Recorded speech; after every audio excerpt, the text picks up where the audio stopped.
from the City of Angels, you are listening to the James Salazar Media Podcast. On today's episode, we're going to talk about some politics, so let me strike the music, and I'll meet you on the other side.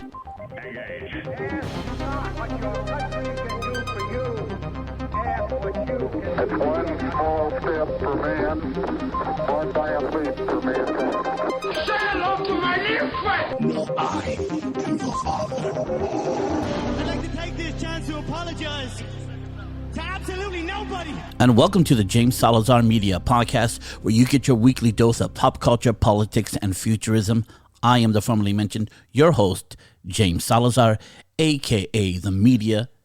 Now, if you do not know why I call myself The Media, it's because my friends labeled me that because my business is called James Salazar Media, and also I have embraced it because the media today is opinionated, and journalism has left planet Earth. And if they can be opinionated and be called the media, then I can be opinionated and be called the media too. It is a very loose word nowadays. So let me give you my opinion. Well, the year-long tragedy, almost year-long tragedy of George Floyd's death, justice was served. Now, some people think there's a question mark there. But let me see if I can clear it up for you. The fact of the matter is, it's two things I want you to consider. Number one, and this goes beyond that George Floyd put himself in a position to get arrested, that there should be, or we should expect from law enforcement, that when you are in custody, that you should not worry for your life.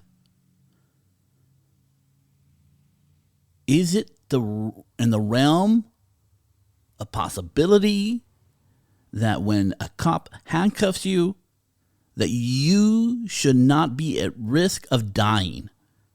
And I think, yes, we should expect that from our police. We should expect that from law enforcement, the same thing. It is reasonable to expect that. And a lot of people are saying that drugs play a big factor in his death, maybe the only factor, but the factor that you have not factored in, a lot of factors here, is that if George Floyd never ran into the police that day, would he have lived? That's the question. If he did not run into Darren Chavo, I think that's his name, I didn't care to learn it. If he didn't run into that cop, would he be alive today? Most people say probably. I know he had a lot of drugs in his system, but I've known people who have taken tons of drugs, gotten used to them, taking more and then taking more and taking more. They become immune to the effect, and they end up increasing their levels of drug intake, and they can be at very high levels that would kill somebody who is starting. But that doesn't excuse any behavior. But at the end of the day, if someone in your car, if your father said he was having a heart attack and he was put on the floor and someone put a knee on his chest, you would go, that sucks. That's wrong. That shouldn't happen. George Floyd said he couldn't breathe before. And that should have been a clue not to put your knee on his back, on his lungs, or on his neck. That should have been the clue. People are saying, oh, he said it before. Yeah, no shit. That's why he shouldn't have put the knee on him. I don't get this like, oh, he couldn't breathe beforehand. And he especially couldn't believe when the knee was on his back. He should have got medical attention. And if someone's telling you, I can't breathe, you don't put your knee on his lungs. How does that not make sense? Am I speaking to myself here? I guess I am. I am speaking to myself. This cop not only didn't have common sense, but he had a blatant disregard for human life. And he is paid to have some of the most regard for human life. He stood on his back, smiled, smirked, put all his weight on a man saying he's suffocating. Well, you can't do that in this society. Now, do I think this is a racist thing? No, I think this is a cop entitlement, a power thing against the citizens. I really think there's not a big problem of cops shooting people, but it is a big problem of cops abusing people. Not everybody that is abused gets killed. This happened in front of witnesses and recorded. I know no conservative, no libertarian, or liberal in that fact that thought that this was okay. And I think the media has become a very destructive force because they try to make this a race thing. It's not a race thing. It's police power versus the citizenship. This happens to white people. This happens to black people. This happens to Asian people. This happens to Hispanic people. We can talk about racism and historical injustices and which ones linger today that affect African Americans and all minorities. But Darren Chavo was paid to know what is abuse and what is useful force. And he went beyond that. And in this society, when you want to have a job that pays you what it does, and you think and you make that agreement that that's worth what I am doing, and there's certain laws about your behavior and your conduct that are expected from you, and you make a mistake, guess what? If you're found out in the court of law that you are guilty, you're going to go to jail. And that's it. Is it reasonable force when someone's saying they can't breathe for you to put your knee on them for 10 minutes until they pass out when they're saying they're suffocating? He knew better. He didn't care. And a lot of people, they knew each other. They were bouncers at a club together. And I'm pretty sure, and they didn't get along, and I'm pretty sure it went like, you're not a cop here. I don't have to kiss your ass. Don't tell me what to do. And Darren Chavo was just waiting for the opportunity to find him in the street, and made him pay a little bit. And now he's paying for 40 years of his life, most likely. That's probably the real issue here. That George Floyd didn't respect him in the way he thought he should respect it because he's a cop. And George Floyd said to himself, I am not going to respect you because you're not wearing your badge right now. Probably talk shit to him. And Mr. Chavo waited for the opportunity to see him in the street to harass him a little bit. Make him pay for his attitude. Oops, you murdered him. Now you're going to jail. Dumbass. Now let's look at some of the things that went wrong. Number one, they should have sent it to a different state because this is going to be something they're going to appeal on. Number two, they got the third degree murder, which means that he was a threat to everyone around him. And the fact is that the crowd was more of a threat to Darren Chavo because they were almost threatening to attack him and stop him. Some were about to do it and people had to be held back. So that's not going to be held up in court. That leaves it open to appeal. And I get what the prosecution was doing. They were trying to tell the jury how to feel about it by hearing testimony from people around there who saw it and how devastating it affected them, so they can sort of influence the jury how to feel about it. And I'm pretty sure they didn't expect for them to convict on murder 3, but they did. And that leaves it open for appeal. So it sort of bit the community in the butt, because that's who's trying to convict the people, are trying to convict Darren Chavo, and now leaves it open to appeal. I don't know if it leaves the other two in question. I hope not. And there's going to be an investigation about what Maxine Waters did. She incited violence against a different verdict. So now you have to wonder, did these people choose guilty because it was the right thing to do, or was it the right thing for them? That blunderhead idiot soured it for everyone. Because at the end of the day, you want a conviction because it was the right thing to do. If they were doing it because they were fear of reprisal, if they let them off, it doesn't give you a good measure or a good gauge of how the justice system is working against abusive cops. I clearly agree with the conviction except for murder 3. He should have got murder 2 and manslaughter. I likened it to a taste contest. There's 3 hamburgers, right? And the guy has to pick which one he likes. And then one of the chefs that pulls the guns to his head and says, "You're going to pick mine, right?" And he goes, "Okay, I'm going to pick yours." And the guy puts down the gun and says, "I told you I was the best chef." We want justice to happen organically. Because if it's not organically or manipulated, then it ain't a true version of justice. Then you haven't won anything. There's still work to be done.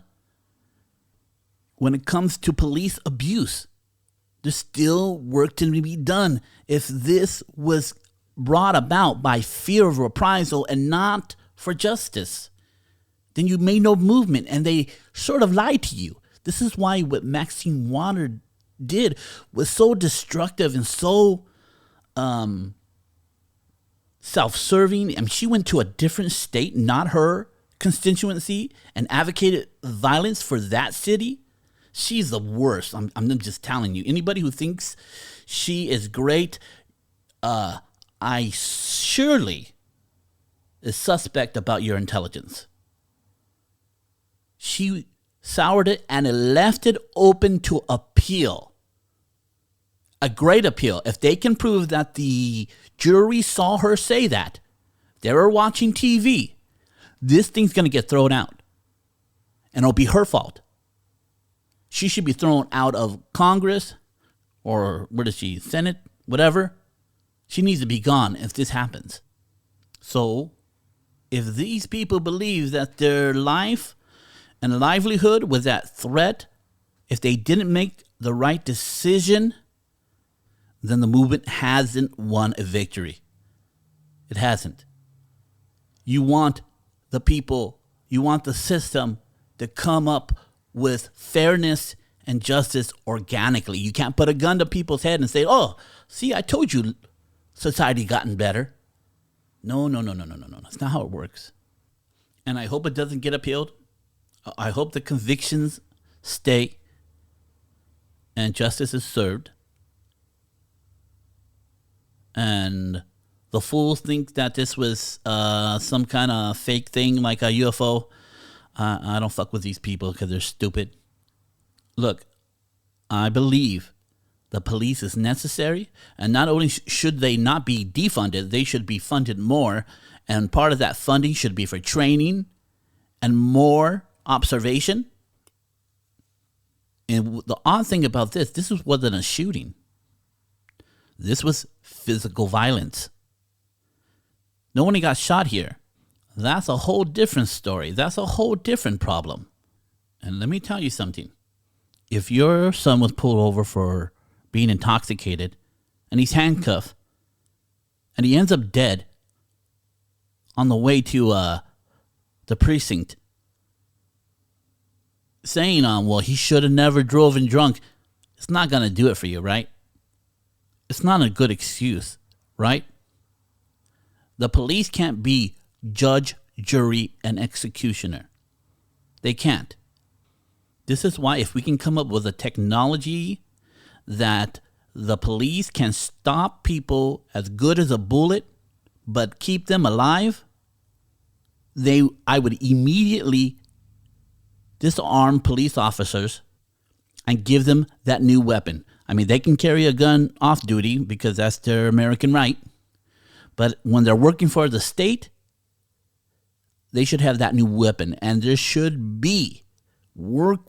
be working on a weapon that can subdue, disable an assailant, no matter how big or how small, with efficiency and no harm physically to the assailant.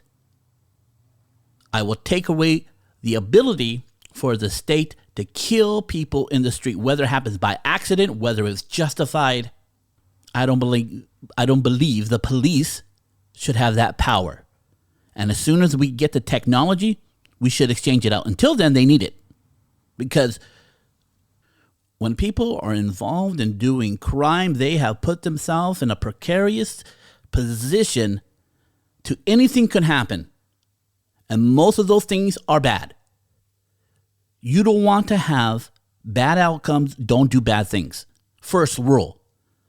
Obviously, there are circumstances where you are perfectly great citizen and bad things can still happen to you from law enforcement or other things. But you willingly put yourself in a position for bad things to happen when you get involved in crime. If you don't know that, know that.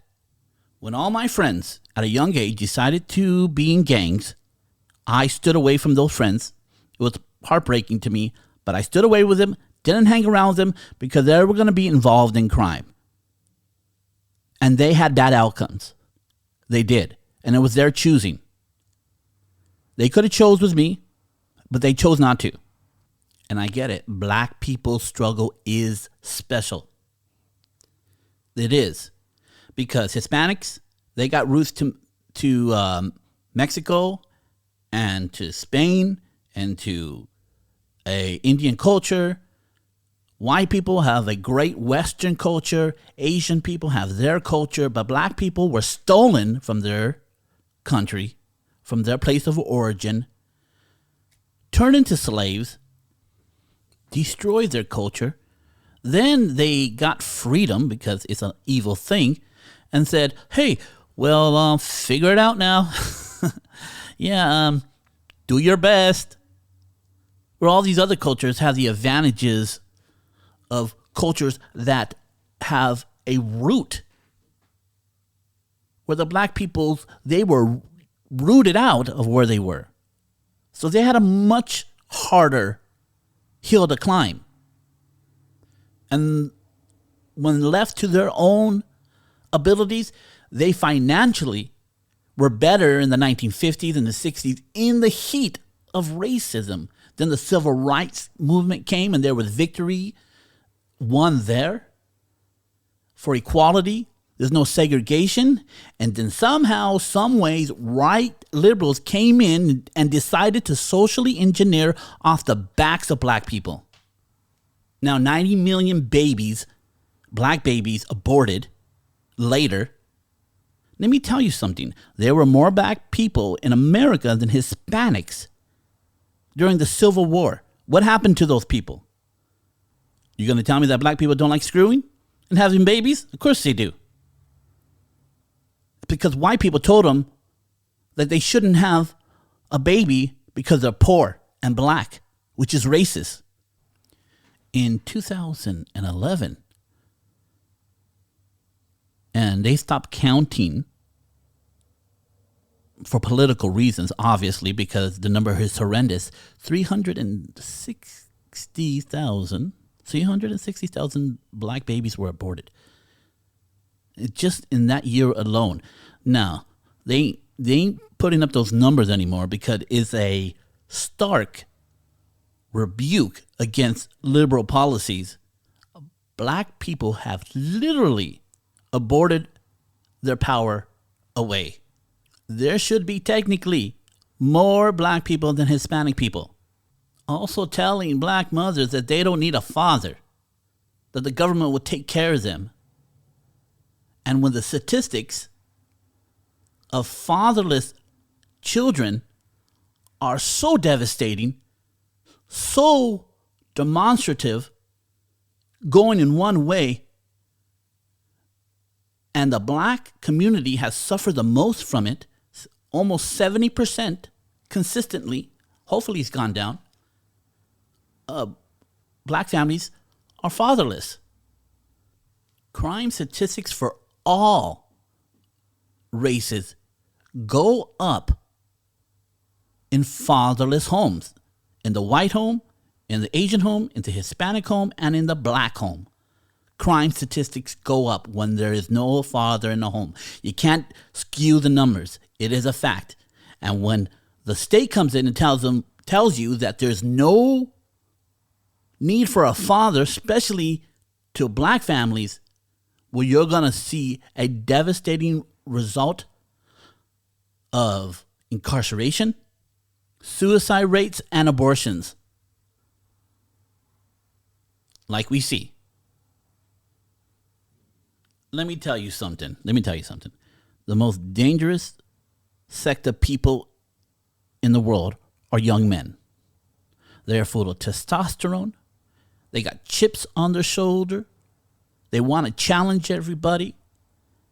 And they have the least control of their emotions with the most power physically.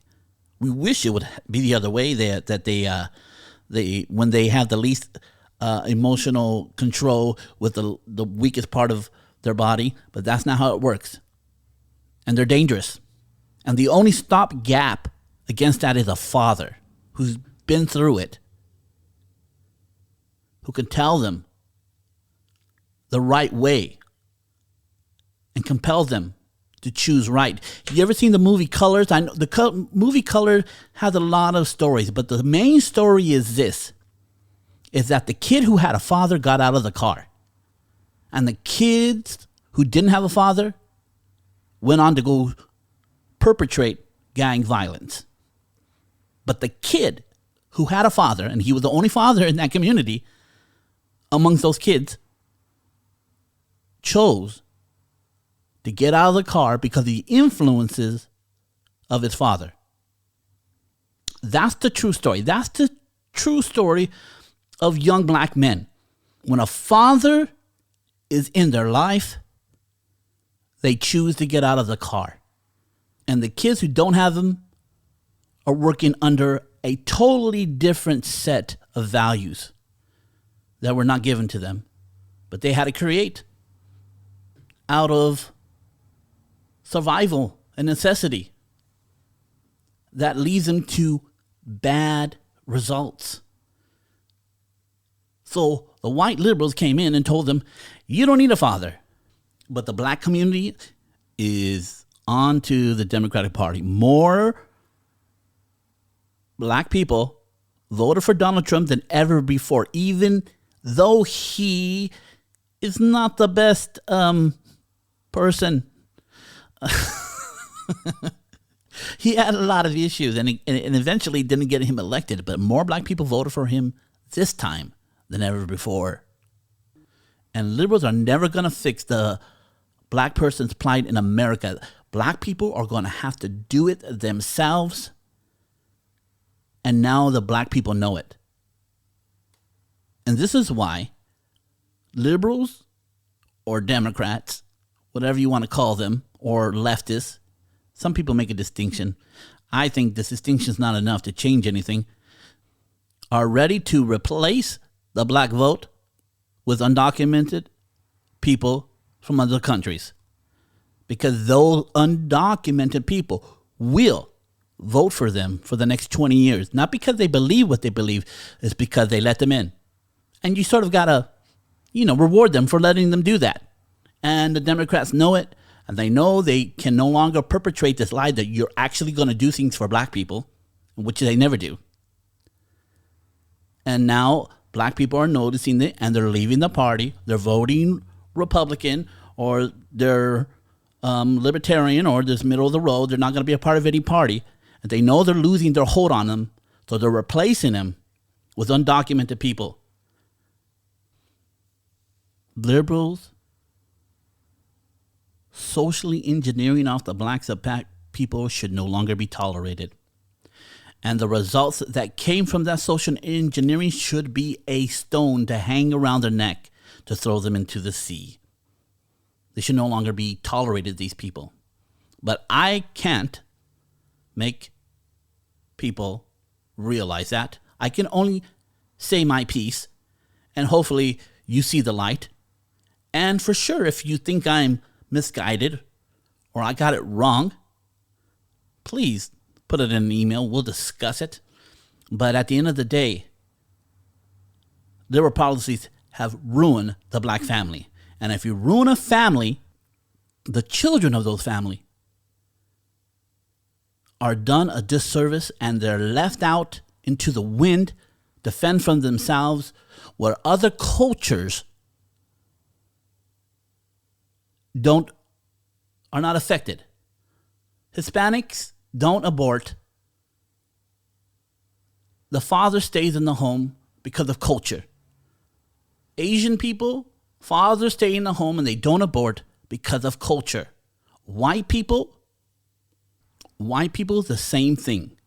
And we know this to be true because whenever in those communities where there's no father in the home, sorry about that, no matter what the race is, the outcome for the children are the same.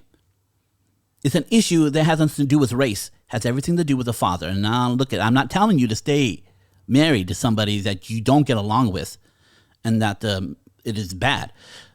You can leave the mother, but you don't have to leave the kids. I'm not saying that. A man cannot replace what a mother gives, and a mother can't replace what a father gives. This is the truth statistically. Now, I know our society, we can say anybody can fit into that position, but it isn't true. For those who are in a same-sex marriage, it is imperative, I believe this, that there has to be a father figure in that child's life. It don't have to be married, doesn't have to be called father.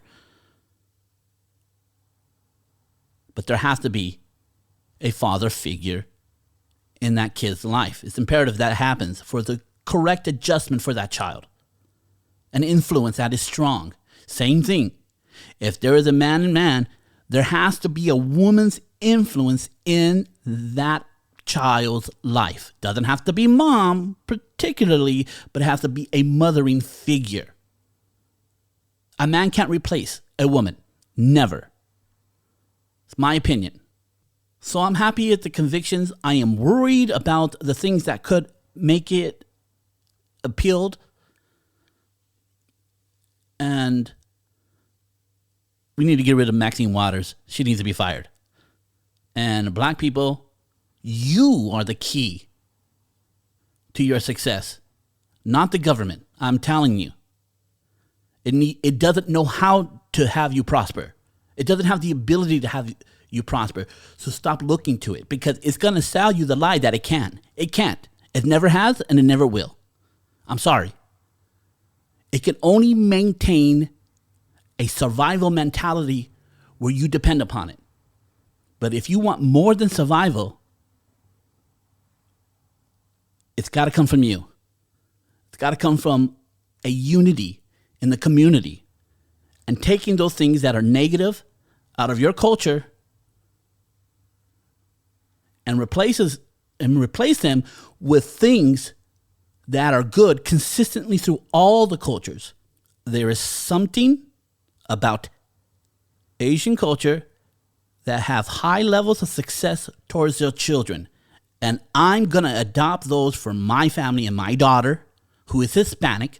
I don't care that they're not my race. I don't have any such conclusions that would hinder me from using what is successful in raising my daughter. I'm going to pull the best out of each culture, and I'm going to try to adopt that culture for my children. And if you're going to conclude a certain value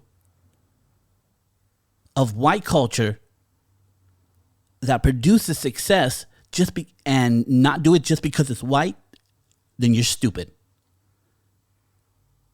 That's it. Bruce Lee was a great philosopher as well as a martial artist. And he said, take what is useful and disregard the rest. Do what works. It shouldn't matter where it comes from. Do what works. We're about what's working in America. It's like this thing, white privilege. First of all, let's not get rid of any privileges. Let's try to extend the privileges. Why would any white man get rid of any privileges? I don't understand this statement. And if I was a white man, I would say, hey, what are these privileges and how can I implement them, please? Because I sort of don't know how to use them. Because the majority of white people are poor. But at the end of the day, most of the citizens of the United States are law-abiding. Black people, the majority of them, are law-abiding citizens who pay their rent, pay their bills, contribute to their community. And to paint the narrative that black people cannot do without government is a lie, because most black people are doing it without government. Most black people are living a true and just life. And they're able, and they wake up every day choosing not to commit crime. The majority of black people. All right, that's all I got to say about that.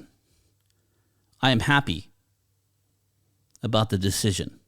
I'm worried about the mistakes that should have been made. Number one, it should have been went to a different city. I believe the result would have been the same. Number two, you had that blithering idiot, Maxine Waters, spit in the pot and made it sour. That might lead up to appeal. And putting the murder 3, that's going to leave it open to appeal. He wasn't a threat to everybody. Everybody knows this. But they miscalculated because they wanted to influence the jury. And now it leaves it up to appeal. So I'm hoping that they can just take away the murder 3 charge and just do the murder 2 and the manslaughter. This is what I'm hoping. I hope nothing changes in the convictions, if possible. But those are my worries. This is what I think. And we need to ask more from the police, from our communities, from our children, from ourselves, from our government. We all need to step up to create a better society. You know, it's easy for every other nation. If you look below us in Mexico, it's all brown people. Very few black and white people and Asian, okay?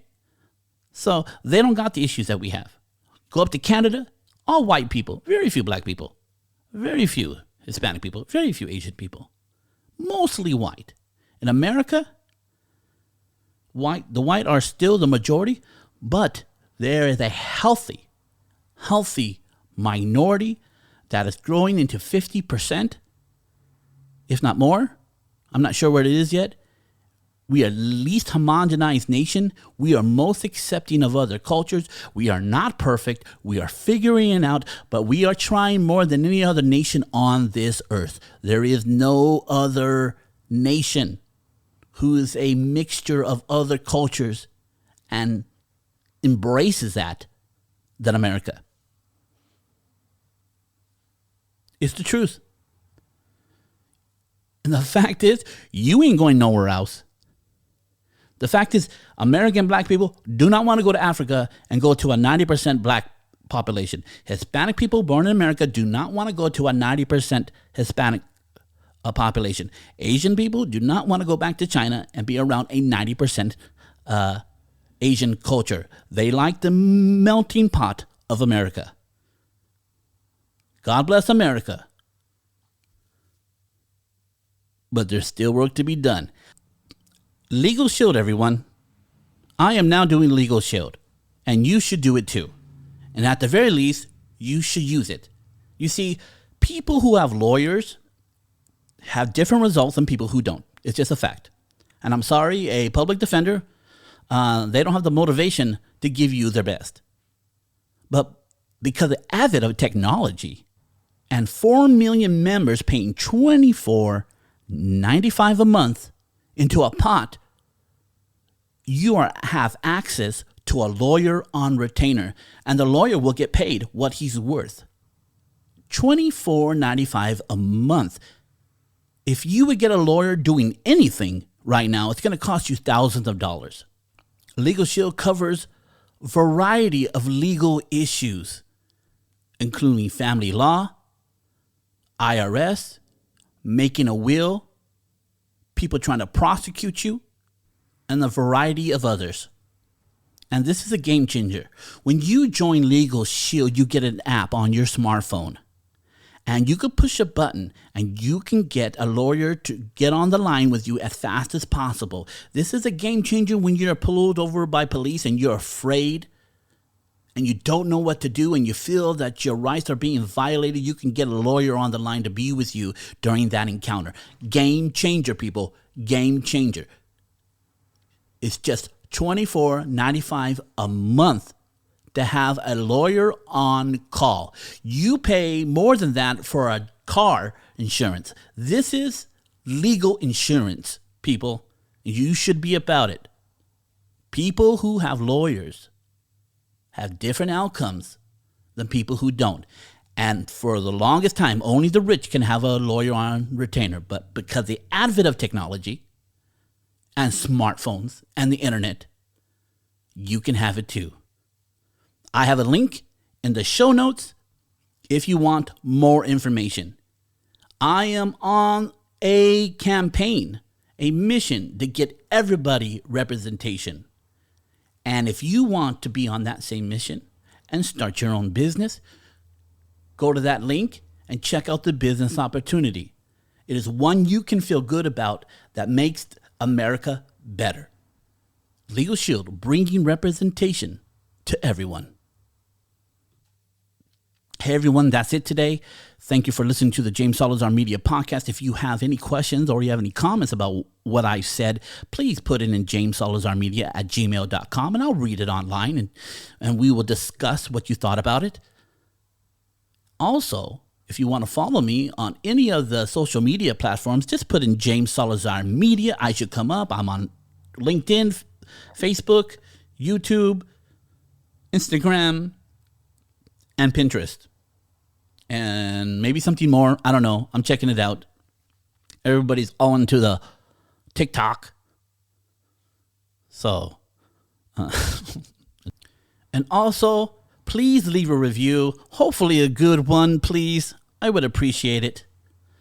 And plus, subscribe and put that notification to let on all the social media platforms so you can get up to date with the latest content. You can also go to James Salazar Media and subscribe to James Salazar Media through the website, and I will email you. And I will email you the content of the week on all the social media platforms. And I've always used interesting topics, and there's some colleagues I have in opera and in other coaches that like to give their opinion, and you can get in on that for sure. You know, like I said, you can be the media too. So my friends, if the storm of life come against you and you find yourself on your knees, stand tall. Take a look at that storm and say what my sensei Jack Burton always says: give me your best shot. Strike the music.